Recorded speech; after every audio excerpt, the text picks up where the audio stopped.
कामठी तालुक्यात पावसाअभावी सोयाबीन धोक्यात. कामठी तालुक्यात पावसाचा खंड. एन फुलोऱ्यात आलेल्या पिकाच्या उत्पादनावर परिणामाची भीती. पावसाने पुन्हा एकदा दडी मारल्याने कामठी तालुक्यातील सोयाबीन उत्पादक शेतकऱ्यांची चिंता वाढली आहे. गेल्या काही दिवसांपासून समाधानकारक पाऊस न झाल्याने खरीप हंगामातील सोयाबीन पिकावर संकटाचं सावट निर्माण झालं असून एन फुलोऱ्याच्या अवस्थेत पावसाने पाठ फिरवल्याने उत्पादन घटण्याची शक्यता व्यक्त होत आहे. त्यामुळे शेतकऱ्यांच्या नजरा आता आभाळाकडे लागल्या आहेत. यंदाच्या खरीप हंगामाच्या सुरुवातीला झालेल्या समाधानकारक पावसामुळे शेतकऱ्यांनी मोठ्या आशेने सोयाबीनची पेरणी केली.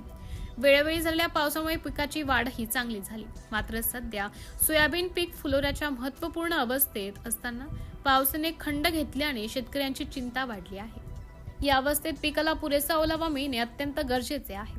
फुलोऱ्याच्या अवस्थेत पावसाची नितांत गरज सोयाबीनला.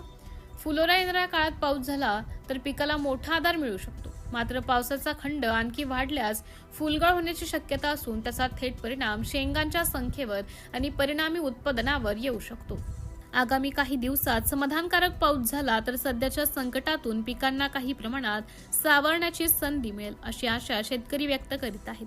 कामठी तालुक्यातील अनेक भागात सोयाबीनची पिके आता फुलोऱ्यात आली असून काही ठिकाणी शेंगा लागल्यास सुरुवात झाली आहे. मात्र जमिनीतील ओलावा कमी होत चालल्याने पिकांना ताण जाणवू लागला आहे. विशेषतः हलक्या जमिनीतील पिकांवर पावसाचा खंडाचा परिणाम अधिक जाणवत असल्याने शेतकऱ्यांचे म्हणणे आहे. खरीप पावसाच्या प्रत्येक सरीकडे सोयाबीन उत्पादकांवरच हंगामातील शेतकऱ्यांचे आर्थिक गणित मोठ्या प्रमाणावर अवलंबून असते. त्यामुळे सध्याचा पावसाचा खंड शेतकऱ्यांसाठी चिंतेचा विषय ठरत आहे.